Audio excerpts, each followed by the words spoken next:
हाँ जी, तो अपना टॉपिक है सिलेक्शन के बारे में हम बात करेंगे। तो सिलेक्शन की बात करें, तो 2 तरह से हम सिलेक्शन को पढ़ते हैं, मेथड ऑफ सिलेक्शन और बेसिस ऑफ सिलेक्शन, ठीक है?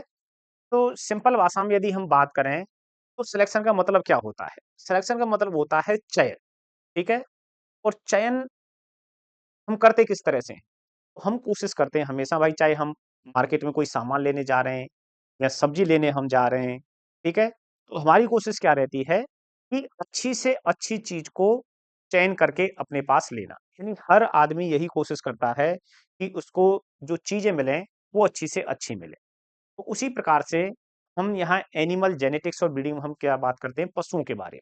तो हम यहाँ पर भी यही कोशिश करते हैं कि हम जिन भी पशुओं का चयन कर रहे हैं, सेलेक्ट कर रहे हैं, वो अच्छे से अच्छे हों। तो अब उसका तरीका जो है, आधार जो है, वो क्या है? ठीक है? तो हम किस चीज़ को देख कर के चयन करते हैं? तो हम पहली चीज़ देखते हैं कि भाई जो सामने वाला जो दिख रहा है, उसके शरीर के आकार, आकृति सब कुछ नॉर्मल है। जो उसका शरीर में कोई एब्नॉर्मलिटी तो नहीं है, हाथ-पैर टूटा हुआ तो नहीं है, तरह से देखते हैं। दूसरा हम कोई स्पीशीज़ विशेष का कोई जानवर देख रहे हैं, तो उसके जो नस्ल है, उसके लक्षणों को उसमें देखते हैं, कि भाई कोई भी नस्ल है तो उसके कान कैसे होते हैं, सींग कैसे होते हैं, ठीक है? पैर किस तरह के होते हैं। जैसे हम मुर्रा की सिंपल भाषा में बात करें, तो हम मुर्रा में क्या देखेंगे? भाई बॉडी का कलर देखेंगे, जेट ब्लैक होनी चाहिए, सींग हैं, घुमावदार होने चाहिए, ठीक है? तो इस तरह से हम वहाँ पर इन चीज़ों को देखते हैं।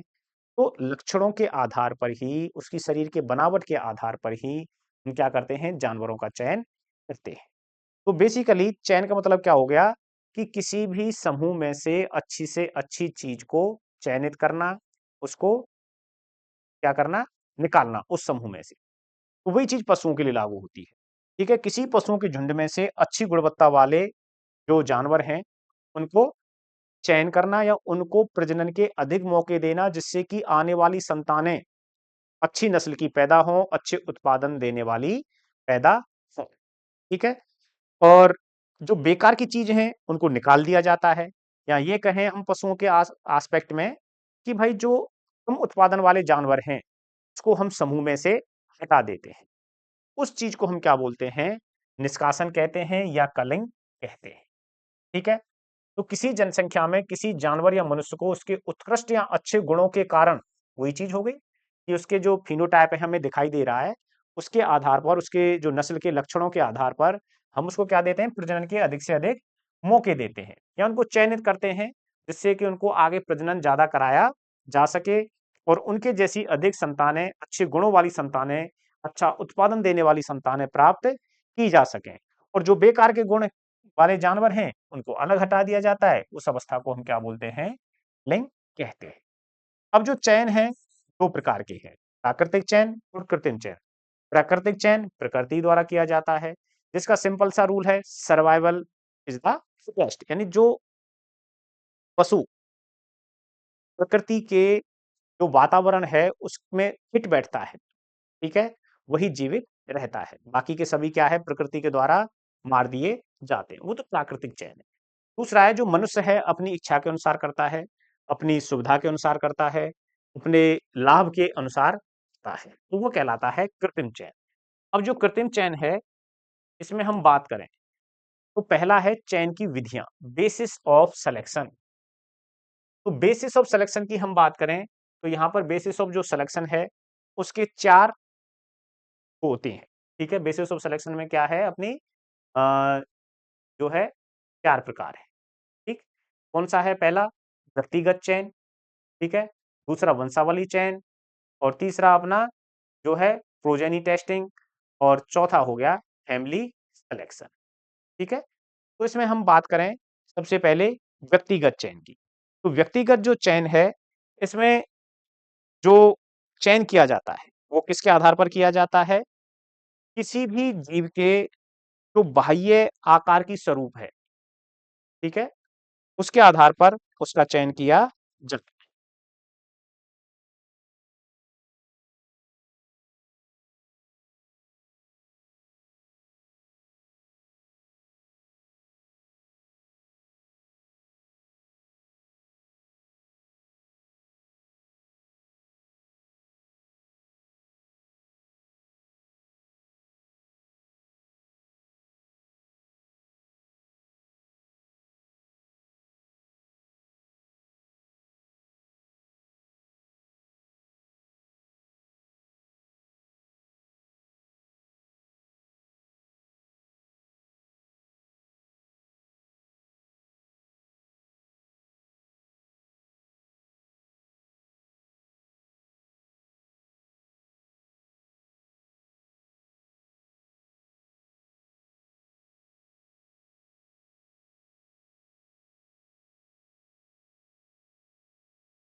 तो बात करें हम बेसिस ऑफ सिलेक्शन में, पहला है व्यक्तिगत चयन।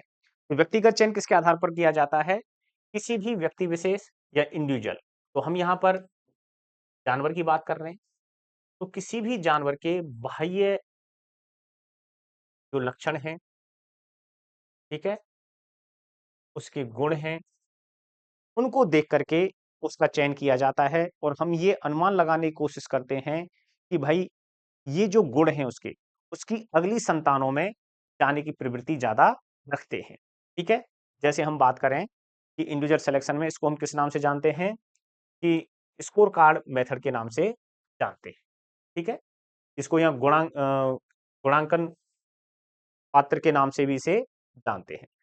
तो पशुओं का जो चयन किया जा रहा है किसके आधार पर किया जा रहा है? उसके लक्षणों के आधार पर। ठीक है, लक्षण प्रारूप के आधार पर उसका चयन किया जाता है और लक्षण प्रारूप को देख करके ही हम ये अनुमान लगाते हैं कि उसका जो जीनोटाइप है या जो प्रजनन मूल्य है, ठीक है, वो अच्छा होगा और यह जो उसका गुण है, इसकी संतानों में भी इसकी जाने की प्रवृत्ति है वो ज्यादा है, अर्थात हाई हेरिटेबिलिटी है। ठीक है, वो कैरेक्टर कैसे हैं? हाई हेरिटेबिलिटी हेरिटेबिलिटी वाले हैं। तो इसके आधार पर हम क्या करते हैं? पशुओं का चयन करते हैं उस व्यक्ति विशेष के या किसी इंडिविजुअल पशु के बाह्य लक्षणों के आधार पर। और इसका फायदा क्या है कि हम जो है पशु का कम समय में ज्यादा से ज्यादा पशुओं का हम चयन कर पाते हैं। ठीक है, यानी थोड़ी सी देर में ही हम ज्यादा पशुओं का चयन इसमें हम करते हैं। दूसरा है अपना पेडिग्री सिलेक्शन। पेडिग्री किसे कहते हैं? किसी भी जीव की जो वंशावली है वो क्या कहलाती है? पेडिग्री कहलाती है। ठीक है, और पेडिग्री क्या हुई? जैसे हमारे माता-पिता, माता-पिता के माता-पिता, दादा-दादी, ठीक है, परदादा, परदादी, ये सब क्या है? हमारी पेडिग्री है।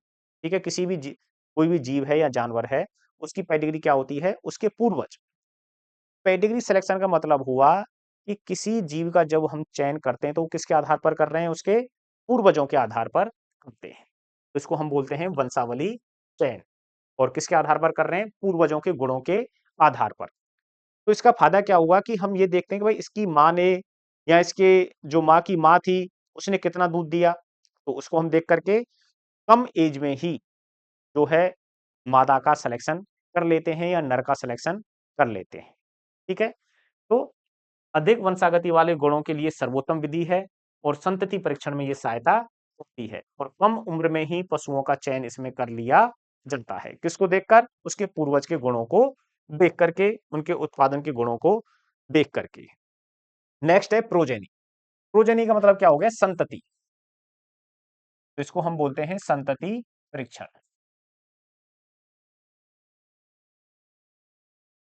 क्या किस नाम से जानते हैं इसको? संतति परीक्षण। संतति मतलब यानी संतानें। इसको हम किस नाम से जानते हैं? और जीनोटाइप सिलेक्शन के नाम से जानते हैं। एक चीज यहां पर याद रखनी है कि चयन की सर्वोत्तम विधि यही होती है, क्योंकि इसके द्वारा जो चयन किया जाता है वह सबसे अच्छे पशुओं का चयन हम, या जो गुणों का सबसे अधिक एक्यूरेसी जो हम प्राप्त कर पाते हैं, वो इसी चयन के द्वारा हम कर सकते हैं। हालांकि ये विधि क्या है? खर्चीली विधि है, समय अधिक लगता है इसमें। ठीक है, तो इसलिए मतलब ज्यादा खर्च हो जाता है और समय ज्यादा लगता है। और लेकिन ये इसमें क्वेश्चन पूछा जाता है कि ये किन पशुओं के लिए अधिक उपयुक्त होती है? तो सिंपल सी बात है कि जो पशु या जीव अधिक संतान उत्पन्न करते हैं, उन पशुओं के या जीवों के लिए ये अपनाई जाती है। और मुख्यतः ज्यादा संतान कौन पैदा करता है? मुर्गियां और सूअर। तो ये किसमें अपनाई जाती है? मुर्गियां और सूअर में अपनाई जाती है। यदि हम सांड में अपना रहे हैं तो किसके लिए अपनाएंगे? कृत्रिम गर्भाधान में काम आने वाले सांडों के लिए इसे अपनाया जाता है। ठीक है, और तो सिंपल सा है कि अधिक संतान पैदा करने वाले, अधिक संतान उत्पन्न करने वाले जीवों में उपयोगी। ठीक है, किसमें उपयोगी है ये? अधिक संतान उत्पन्न करने वाले जीवों में उपयोगी होती है। ठीक है, और इसमें पशु के जो जीनोटाइप है या मूल्यांकन है, उसका जो चयन है किसके आधार पर कर रहे हैं? संतति के आधार पर या संतति के प्रदर्शन के आधार पर करते हैं। ठीक है, देखो अब इसमें करते कैसे हैं संतति परीक्षण, एक बार थोड़ा सा हम यहाँ देखें तो देखो करते क्या है इसमें कि मान लो कि हमारे पास अच्छी गुणवत्ता के जो है 3 सांड है। ठीक है, सायर 1, सायर 2 और सायर 3। अब क्या करते हैं हम कि इनके लिए संतान उत्पन्न करने जो क्या है कि सभी जो सुविधाएं हैं इनसे उत्पन्न जो संतानें हैं ये माने हम कि इससे प्राप्त हमने 3 से 4 संतानें ले ली। ठीक है, इससे प्राप्त हमने क्या है 1 2 3 4, ये 4 संतानें ले ली। इससे उत्पन्न भी हमने 3 से 4 संतानें ले ली। ठीक है, ए बी सी डी ले ली और इसी तरह से यहाँ पर भी हमने ले ली। ठीक है, तो यहाँ पर भी हमने अब करेंगे क्या इसमें, इसकी जो संतानें हैं इन संतानों का हम क्या देखते हैं? प्रदर्शन देखते हैं। प्रदर्शन कब दिखेगा इनका, यानी इनका जो उत्पादन है वो कब दिखेगा? जब ये यंग एज में आ जाएंगी, ये उत्पादन देना शुरू करेंगी। तो इसका मतलब ये हुआ कि हमें यहाँ पर 3 से 4 साल क्या करना पड़ेगा? इंतजार करना पड़ेगा। और जब ये सभी यंग हो जाती हैं, ठीक है, तो हम इनका क्या देखते हैं? प्रोडक्शन देखते हैं। और जिनका प्रोडक्शन यानी इसके द्वारा उत्पन्न संतानों का प्रोडक्शन देखेंगे, यहाँ इसकी संतानों का प्रोडक्शन देखेंगे और इनका देखेंगे। तो जिसकी संतानों का प्रोडक्शन अधिक होता है उसी सायर का हम या उसी मेल का हम क्या करेंगे? चयन करेंगे। अब इस दौरान क्या हुआ? देखो, सबसे पहले तो इसकी जो 4-4 संतानें पैदा की, इनकी देख-रेख करनी, इनको समान वातावरण में रखना, समान खाना देना, ठीक है? जिससे ये ना हो कि भाई किसी को हमने कम खाना दिया, किसी को ज़्यादा खाना दिया, तो उसकी वजह से इसका प्रोडक्शन अधिक आया है, ठीक है? और उसके बाद 3 से 4 साल का समय लगा, टाइम कंज्यूमिंग हो गया, खर्चीला हो गया क्योंकि सभी जानवरों को हम पाल रहे हैं, ऊपर से उन सायरों को भी यानी जो क्या नाम है अपने सांड हैं, उनको भी पाल रहे हैं। इस दौरान रिस्क क्या है कि भाई 3 से 4 साल हमने इनको प्रूव किया, ठीक है? और पता लगा कि उस दौरान ये सांड ही मर गई, ठीक है? तो क्या है? खर्चीली है। तो इस वजह से यहाँ पर टाइम कंज्यूमिंग है, लेकिन इसमें ये है कि जिस सांड का चयन किया जाता है, संतति परीक्षण के द्वारा जिस सांड का चयन किया जाएगा, यानी जिसकी संतान अच्छा प्रदर्शन करेंगी, मान लो कि हमने S2 सांड का चयन कर लिया, इसकी संतानों ने अच्छा प्रदर्शन किया, तो हम इसको क्या बोलेंगे? प्रूवन सायर के नाम से जानेंगे। क्या कहते हैं इसे? प्रूवन सायर कहेंगे, ठीक है? तो ये होता है आपका संतति परीक्षण, ठीक? और किसके लिए अपनाई जाती है ये विधि प्रोजेनी टेस्टिंग जो है, ये अपनाई जाती है जो जीव अधिक संतान पैदा करते हैं, मुख्य रूप से मुर्गी और सूअरों में अपनाई जाती है। लेकिन यदि सांड के लिए हम अपना रहे हैं, तो किस सांड के लिए अपनाएंगे? जिसका हम कृत्रिम गर्भाधान में उपयोग करेंगे, ठीक है? अगला है फैमिली सिलेक्शन। तो सिंपल सी बात है, यदि किसी जानवर का हम चयन करेंगे, तो यहाँ पर किसके आधार पर करेंगे? उसके फैमिली मेंबर्स के गुणों को देख करके। चाहे वो उसके चाचा-चाची हों, चाहे उसके चचेरे भाई-बहन हों, ठीक है? तो इसके आधार पर हम क्या करते हैं? फैमिली मेंबर्स के आधार पर हम किसी जानवर का चयन करते हैं।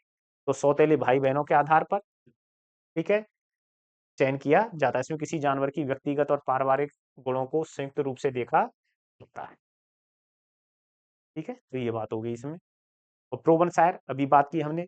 संतति परीक्षण के दौरान जिस उत्तम एवं उन्नत नस्ल के सांड का चयन किया जाता है, वह क्या कहलाता है? प्रोवन सायर कहलाता है। ठीक है? और नई संतति की जो गुणवत्ता एवं उत्पादन क्षमता बढ़ाने में ये सहायता करता है। क्योंकि भाई हम सबसे अच्छी क्वालिटी के सांड का ही तो उपयोग कर रहे हैं हम यहाँ पर, उसको ही को तो चूज़ कर रहे हैं, उसी का तो सिलेक्शन कर रहे हैं, संतति परीक्षण के द्वारा। ठीक? तो ये तो बात होगी अपनी बेसिस ऑफ सिलेक्शन के बारे में। नेक्स्ट है अपनी method of selection. Method of selection की हम बात करें तो 3 मेथड होते हैं यहाँ पर। Tandem method, independent culling level method और सिलेक्शन इंडेक्स या टोटल स्कोर मेथड। तो मेथड ऑफ सिलेक्शन कौन-कौन से हैं? 3 प्रकार के हैं। बेसिस ऑफ सिलेक्शन अपने कौन से हो गए? इंडिविजुअल सिलेक्शन हो गया वहाँ पर, ठीक है? उसके अलावा वहाँ पर हमने बात की थी किसके आधार पर? वंशावली के आधार पर, ठीक है? पेडिग्री के आधार पर, प्रोजेनी टेस्टिंग हो गया और फैमिली सिलेक्शन। 4 प्रकार के हो गए वहाँ पर, ठीक? बेसिस ऑफ सिलेक्शन में। और ये आ गए अपने method of selection. Method of selection और बेसिस ऑफ सिलेक्शन दोनों में कन्फ्यूज नहीं होना है। Basis of selection. Basis of selection की हम बात करें तो यहाँ पर सबसे पहले इंडिविजुअल सिलेक्शन, इंडिविजुअल का व्यक्तिगत ही लिखते हैं, है ना, तो व्यक्तिगत चयन, व्यक्तिगत चयन।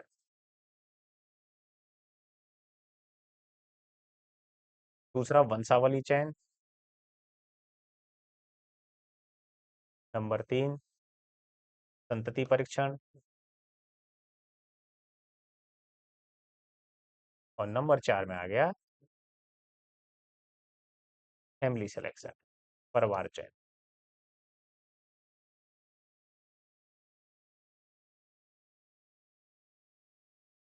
ये तो हो गए बेसिस ऑफ सिलेक्शन। और टेंडम मेथड, इंडिपेंडेंट कलिंग लेबल मेथड, जिसको हम आईसीएल कह देते हैं शॉर्ट फॉर्म में, ठीक है। और सिलेक्शन इंडेक्स या टोटल स्कोर मेथड क्या है, मेथड ऑफ सिलेक्शन के टाइप होते हैं। टेंडम मेथड की हम बात करें तो टेंडम मेथड में हम क्या करते हैं कि किसी भी जीव का या पशु का कोई हमें एक कैरेक्टर बनाना, उसके एक गुण को विकसित करना है, ठीक है। तो एक समय में केवल हम एक लक्षण के विकास पर ध्यान देते हैं। मेन चीज क्या है यहाँ पर हम, कि जो पशुओं, भाई सिलेक्शन का मेन उद्देश्य क्या है कि उनकी गुणवत्ता को बढ़ाना, अच्छी नस्ल की संतान उत्पन्न करना। तो यहाँ पर जब हम देखते हैं कि हमें केवल एक बार में जब हम विकास करते हैं तो किसी एक लक्षण को ही हम विकसित करते हैं, ठीक है। और उसको पूर्ण स्तर तक, यानी जहां तक हम उसको ले जा सकते हैं, उसके उत्पादन को हम ले जा सकते हैं, वहां तक ले जाते हैं। और उसके बाद ही किसी दूसरे लक्षण के विकास पर हम ध्यान देते हैं। तो क्या हो गया इसमें, एक बार में एक लक्षण के विकास को हम इच्छित स्तर तक करते हैं और उसके बाद ही किसी दूसरे गुण का विकास करते हैं। अब यहाँ पर सबसे बड़ा ड्रॉबैक क्या है कि धनात्मक सहसंबंधों के लिए ये जो विधि है उपयुक्त है, ठीक है, जबकि ऋणात्मक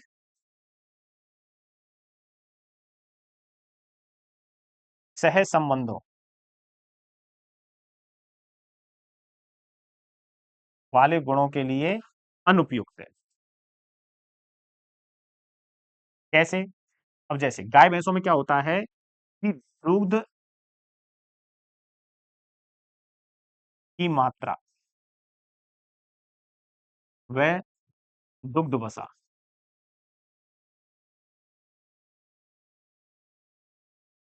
के लक्षण आपस में ऋणात्मक सहसंबंध रखते हैं।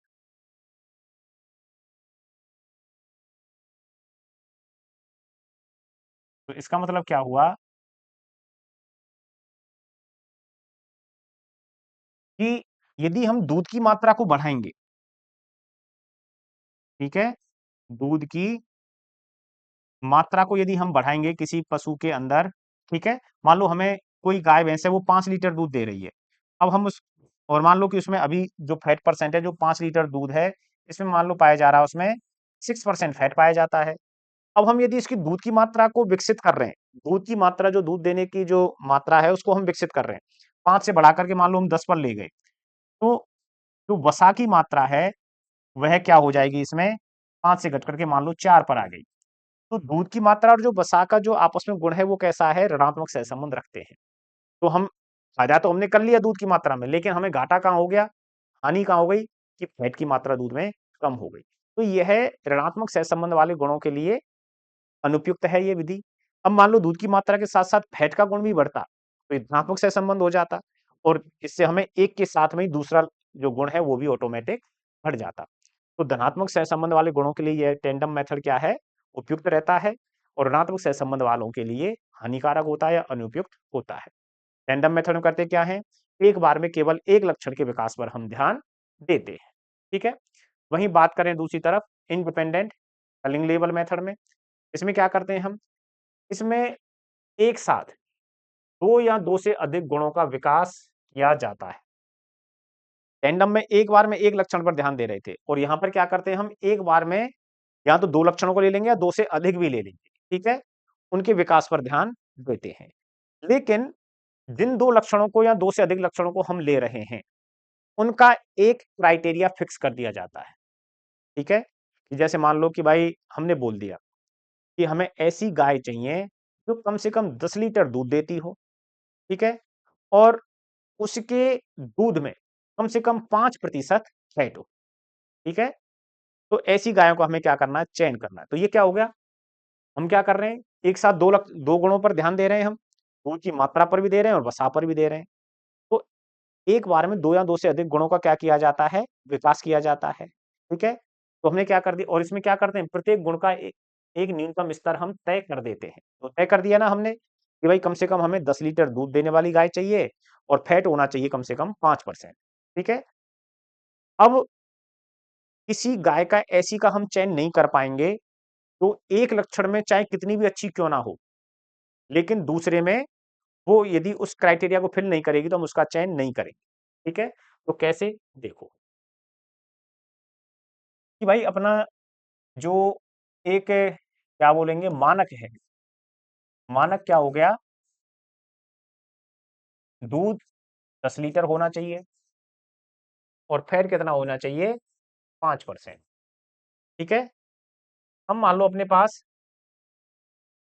कोई गाय, एक गाय है ये 1 नंबर की, ये 2 नंबर की और ये 3 नंबर की। 1 नंबर की गाय है वो दे रही है मान लो 11 लीटर दूध, इसकी फैट परसेंटेज है मान लो 5.1%।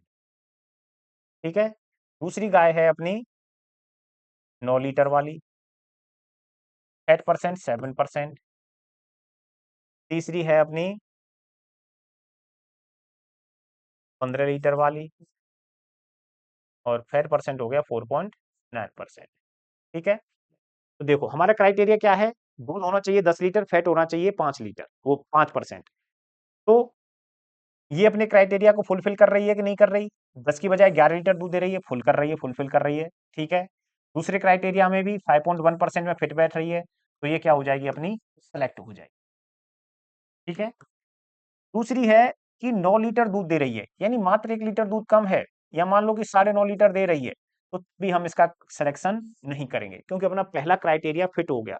जबकि फैट परसेंट कितना है, 7% है, चाहे कितना भी ज्यादा क्यों ना हो 5% से, लेकिन तब भी हम इसका चयन नहीं करेंगे।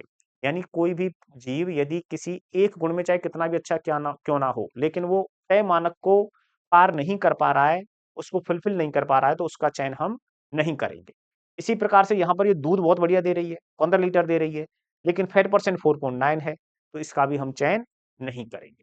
ठीक है, तो यही चीज ये बताने चाह रहा है इंडिपेंडेंट कलिंग लेबल मेथड के द्वारा कि हम एक बार में दो या दो से अधिक लक्षणों का चयन करते हैं, उसका एक तय मानक करते हैं।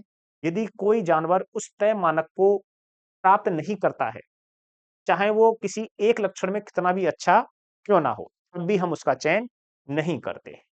ठीक है,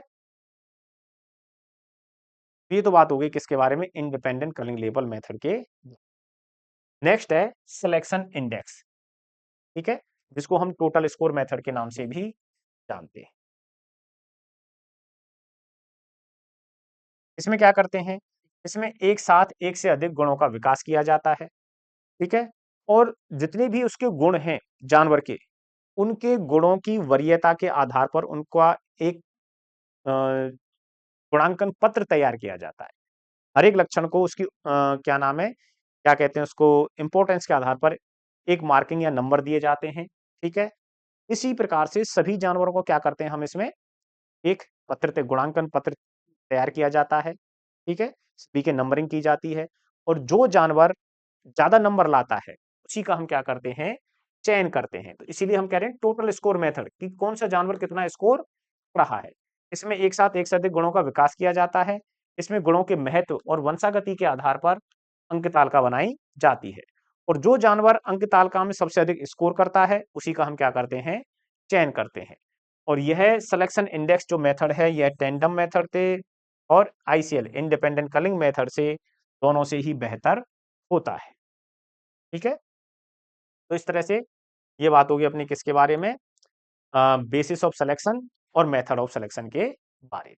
क्लियर, चलिए नेक्स्ट हम बात करते हैं यहां पर लिंग निर्धारण के बारे में कि भाई लिंग निर्धारण क्या है। सिंपल सी बात है, किसी भी जीव का लिंग का निर्धारण होना।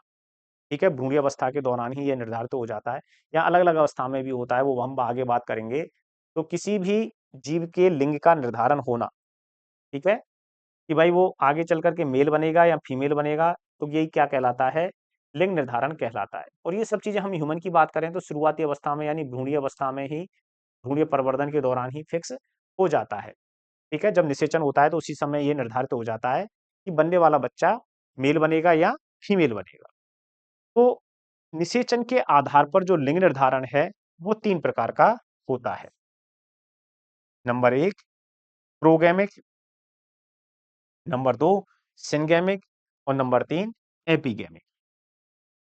प्रोगैमिक क्या है? निषेचन से पहले ही लिंग का निर्धारण हो जाना।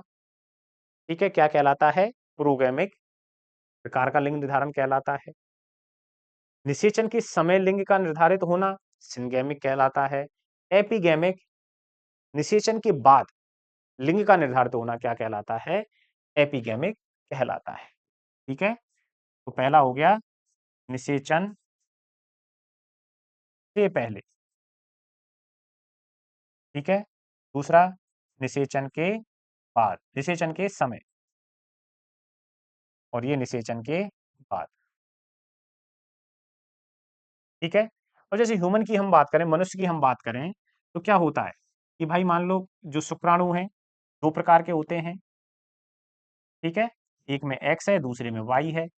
अब यहाँ पर अंडा है। ठीक है, अंडे में एक्स ही होता है, एक्स क्रोमोसोम पाया जाता है। यदि यह एक्स वाला शुक्राणु इस अंडे के साथ निषेचन करता है, ठीक है, तो यह क्या बनेगा? एक्स एक्स बनेगा, यानी फीमेल बनेगा। और वहीं अंडे के साथ में वाई वाला क्रोमोसोम जो शुक्राणु है, वह निषेचित करता है इस अंडे को, तो क्या बनेगा? ये नर बनेगा। ठीक है, तो ये क्या है?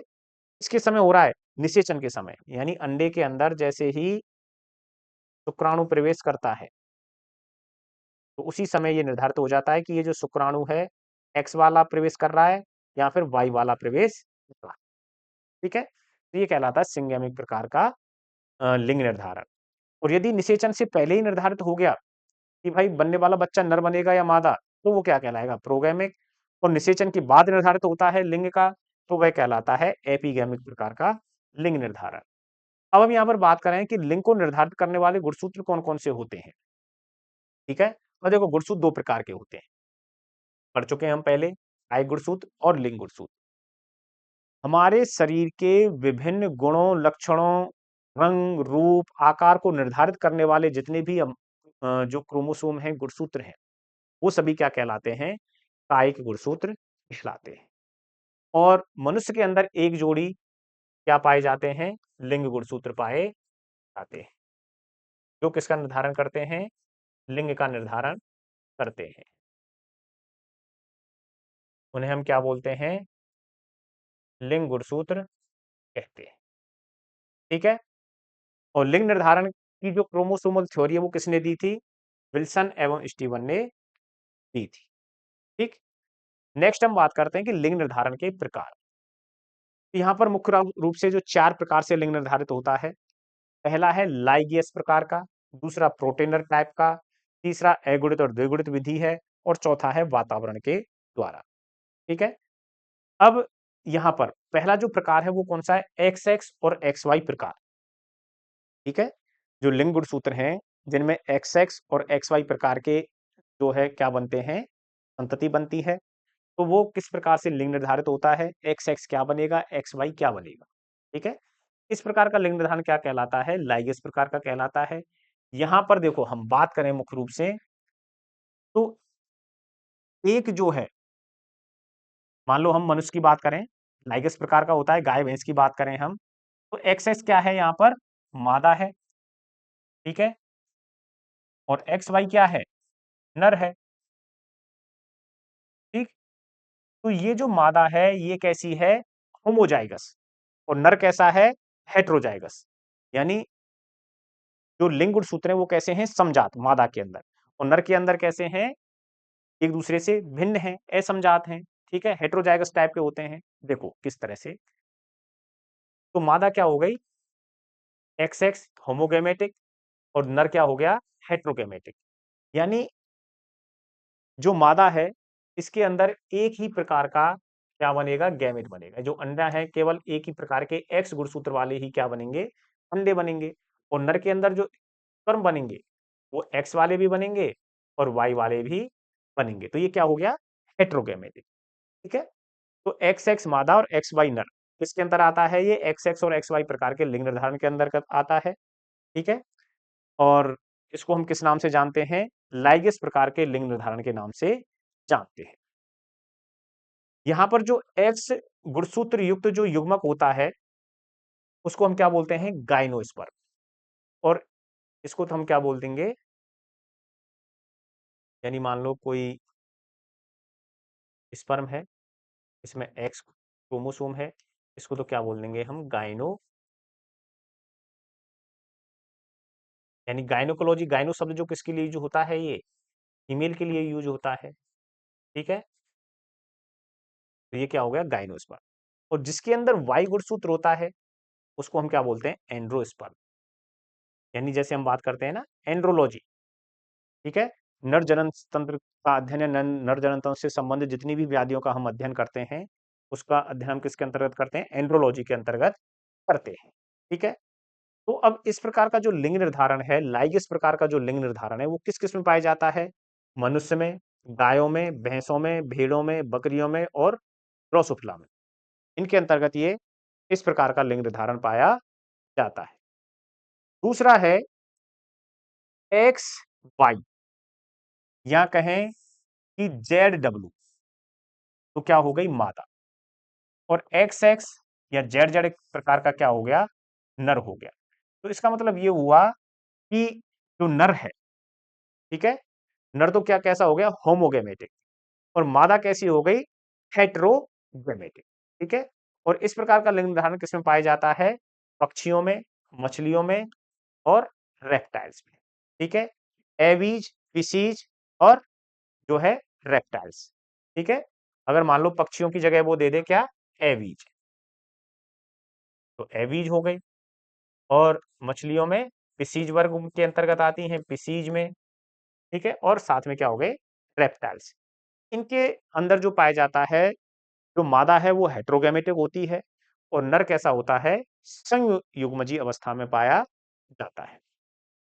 अगला है एक्स एक्स मादा और एक्स ओ नर। यहां पर मादा कैसी है? समयुग्मजी है। नर कैसा है? विषम युग्मजी। अब इसको हम एक्स एक्स और एक्स वाई से कंपेयर नहीं कर सकते क्योंकि यहां पर नर के अंदर एक्स और वाई दो क्रोमोसोम पाए जा रहे हैं, मादा के अंदर एक्स एक्स पाए जा रहे हैं। ठीक है, मादा तो सेम यहां पर इस तरह की है, ठीक है, लाइगस प्रकार की तरह। अब यहाँ पर एक्स वाई, ठीक है, क्रोमोसोम पाए जाते हैं, लेकिन नर के अंदर एक क्रोमोसोम क्या पाया जाता है? अनुपस्थित पाया जाता है। तो ये इसका मेन पॉइंट है कि एक्स एक्स मादा और एक्स ओ प्रकार का जो नर है उसमें मादा होमोगैमेटिक होती है, नर हेट्रोगैमेटिक होता है। इसका मतलब ये हुआ कि नर में एक लिंग गुणसूत्र की क्या पाई जाती है? कमी पाई जाती है। तो समयुग्मजी और विषमयुग्मजी, ठीक है, हेट्रोगैमेटिक और होमोगैमेटिक। अब इस प्रकार का जो लिंग निर्धारण है जिसमें एक्स एक्स मादा होती है और एक्स ओ नर होता है, अर्थात नर के अंदर एक लिंग गुणसूत्र की कमी पाई जाती है, तो कौन कौन से नरों में एक लिंग गुणसूत्र की या कौन कौन सी प्रजाति के नरों में एक लिंग गुणसूत्र की कमी पाई जाती है? टिड्डे में, कॉकरोच में और एस्केरिस में इस प्रकार का लिंग निर्धारण पाया जाता है। ठीक है, और इस प्रकार का जो लिंग निर्धारण है उसको किस नाम से जानते हैं? प्रोटेनर टाइप के लिंग निर्धारण के नाम से जानते हैं। ठीक है, नेक्स्ट आ गया अपना थर्ड नंबर का अगुणित और द्विगुणित विधि, और नंबर 4 है वातावरण के द्वारा। अगुणित और द्विगुणित जो विधि है इसमें जो लिंग का निर्धारण है वो डिपेंड करता है कि अंडा निषेचित हुआ है या नहीं हुआ है। ठीक है, अगर अंडा अगुणित है, ठीक है, तो उससे या ये कहें कि अनिषेचित अंडों से किसका निर्माण होगा? नर का निर्माण होता है। और यदि अंडा निषेचित हो गया है तो क्या हो गया? यानी उसमें द्विगुणित हो गया, 2n हो गया, तो ये कौन सी अवस्था बन गई? द्विगुणित। उससे क्या बनेगी? मादा बनेगी। और इस प्रकार का लिंग निर्धारण किसमें पाया जाता है? मधुमक्खी में और ततैये में पाया जाता है।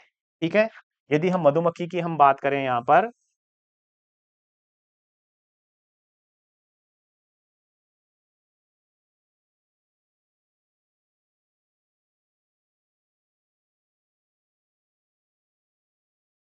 तो जो अगुणित है, नर कैसा होता है? अगुणित। और नर का विकास किससे होता है? अनिषेचित अंडों से होता है। और इसके अंदर यानी जो अंडे के अंदर कितने क्रोमोसोम पाए जाते हैं? 16। n इज इक्वल टू 16 होता है। ठीक है, तो इससे क्या होता है? नर का निर्माण होता है। और अनिषेचित अंडे से जो नर का विकास होता है, उस प्रोसेस को हम क्या बोलते हैं? पार्थोजेनेसिस कहते हैं। ठीक है, वहीं द्विगुणित अवस्था की हम बात करें, तो द्विगुणित अंडों से किसका जो मतलब निषेचित अंडों से किसका निर्माण होता है? मादा का। तो n प्लस एन यानी 2n अवस्था में कितने क्रोमोसोम हुए? 32 हुए। ठीक है, और जब इस द्विगुणित जो भी मादा बनी है, द्विगुणित जो मादा बनी, इसका भी आगे चल के क्लासिफिकेशन हो जाता है। यानी जब इसके लिए रॉयल जेली मिलती है, इस द्विगुणित अंडे से जो मादा बनी, यदि इसको रॉयल जेली मिलती है, तो यह क्या बनती है? रानी मधुमक्खी बनती है। और दूसरी, जिसको केवल बी ब्रेड दिया जाता है, ठीक है, तो उसको क्या कहते हैं हम? श्रमिक मधुमक्खी में वो परिवर्तित होती है। ठीक है, तो ये चीज हो गई किसके बारे में? मधुमक्खी के बारे में। और जो रानी मधुमक्खी है, जो एक छत्ते में केवल एक पाई जाती है, उसका काम है ज्यादा से ज्यादा अंडों का निर्माण करना। यानी उनको जो श्रमिक मधुमक्खी हैं बाहर से परागकण लाती हैं, या ये कहें कि शहद जो बनाती हैं, उसके लिए रॉयल जेली खिलाती हैं। तो उसका जो साइज है, बॉडी साइज बढ़ता चला जाता है, और वो ज्यादा से ज्यादा अंडे पैदा करती है। ठीक है, तो इस तरह से मधुमक्खी में और ततैयों में जो है अगुणित और द्विगुणित विधि से लिंग का निर्धारण होता है। नेक्स्ट है वातावरण के द्वारा। अब जैसे बोनेलिया है, ये क्या है? एक समुद्रकृमि है।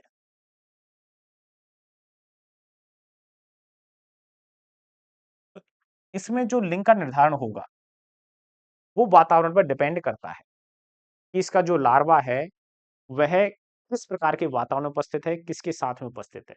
यदि इसका लार्वा मादा के पास रह करके विकसित होता है, इसके पास रह करके, यानी जो अंडे दिए, अंडों से जो इसका जो लार्वा है वो किससे चिपक गया? इसकी जो फीमेल है उसकी बॉडी से चिपक गया, उसके माँ के पास रह करके विकसित होता है, तो ये किस में परिवर्तित होता है? नर बनता है।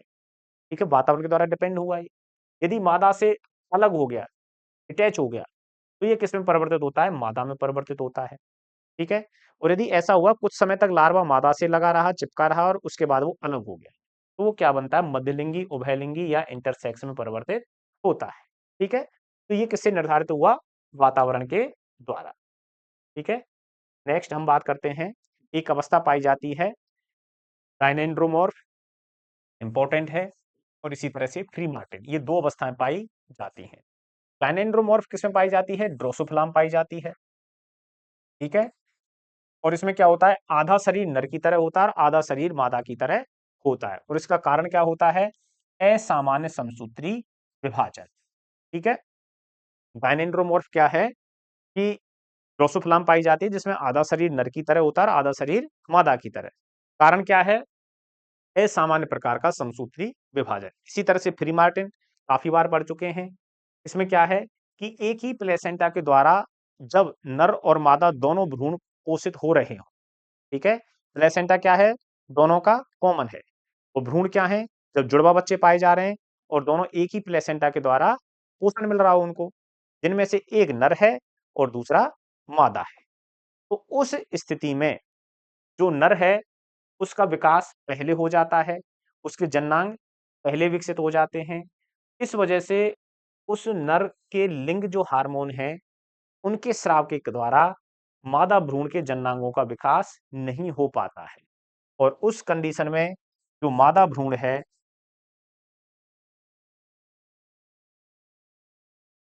ठीक है, उसके जननांग क्या है? विकसित नहीं हो पाते हैं। और मादा भ्रूण कैसा होता है? क्या बोलेंगे उसको? स्टेराइल, यानी बांझ। तो मादा भ्रूण कैसा होता है? बांझ होता है। और इसी मादा को हम क्या बोलते हैं? प्री मार्टिन के नाम से जानते हैं। तो प्री मार्टिन अवस्था में नर तो सामान्य पैदा होता है और मादा कैसी होती है? बांझ होती है। ठीक है, और यहाँ पर नर कैसा हो रहेगा, सामान्य। क्लियर? तो ये बात हो गई अपनी सिलेक्शन के, ओ सॉरी, लिंग निर्धारण के बारे में। अब यहीं पर एक विशेष प्रकार का लिंग निर्धारण और है, ड्रोसोफिला से संबंधित। तो ड्रोसोफिला में जो लिंग निर्धारण होता है वो किस प्रकार से होता है? ड्रोसोफिला में जो लिंग निर्धारण की जो थ्योरी दी गई थी वो किसके द्वारा दी गई थी? सी ब्रिज के द्वारा दी गई थी। किसके द्वारा दी गई थी? सी ब्रिज के द्वारा दी गई थी, और जिसे किस नाम से जानते हैं? जीन बैलेंस थ्योरी के नाम से जानते हैं। ठीक है, तो ड्रोसोफिला में जो लिंग निर्धारण है वो सी ब्रिज के द्वारा दी गई, जिसे जीन बैलेंस थ्योरी के नाम से जानते हैं। और ड्रोसोफिला में जो लिंग निर्धारण होता है वो किसके द्वारा होता है? एक्स गुणसूत्र और काई गुणसूत्र दोनों के अनुपात के आधार पर निर्धारित होता है। ठीक है, लिंग गुणसूत्रों में कौन सा हो गया? एक्स क्रोमोसोम और ऑटोसोम्स, काई गुणसूत्र, इनके लिंग अनुपात के द्वारा निर्धारित होता है।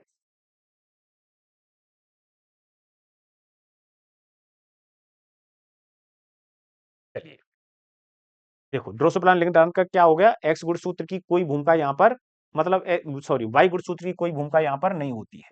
तो एक्स क्रोमोसोम और काई गुणसूत्र दोनों के अनुपात के आधार पर हम क्या है, लिंग निर्धारण यहाँ पर ड्रोसोफिला के अंदर होता है, जिसको हम किस नाम से बोलते हैं? लिंग इंडेक्स रेशियो के नाम से जानते हैं।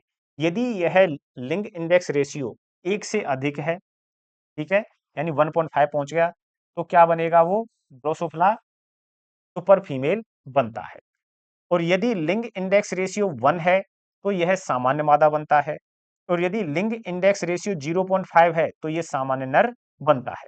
अब यदि इसका रेशियो सामान्य नर और सामान्य मादा के बीच में रह जाता है, 0.5 और 1 के मध्य में रह जाता है, तो इंटरसेक्स में बनता है। और यदि 0.5 से कम रह जाता है, ठीक है, तो ये क्या बनता है? सुपर मेल बनता है। 0.5 से कम है तो सुपर मेल, और यदि 1 से अधिक है, ठीक है, तो सुपर फीमेल बनता है। 1 है तो सामान्य मादा बनता है, और 1 और 0.5 के बीच में है तो क्या बनता है? ये इंटरसेक्स बनता है। तो इस तरह से हम यहाँ पर देख सकते हैं एक्स अपॉन ए, यानी एक्स गुणसूत्र और काई गुणसूत्र दोनों का रेशियो है। ठीक है, यदि ये 1.5 है तो सुपर फीमेल बनेगा, 1 है तो सामान्य मादा बनेगा, 0.5 से 1 के मध्य है तो इंटरसेक्स बनेगा, 0.5 है तो सामान्य नर है, और 0.5 से भी यदि ये कम है तो सुपर मेल ये बनता है। ठीक है, तो इस तरह से ये लिंग निर्धारण अलग अलग प्रजातियों में इस तरह से ये पाया जाता है। क्लियर? चलिए, आज के लिए इतना ही। ओके।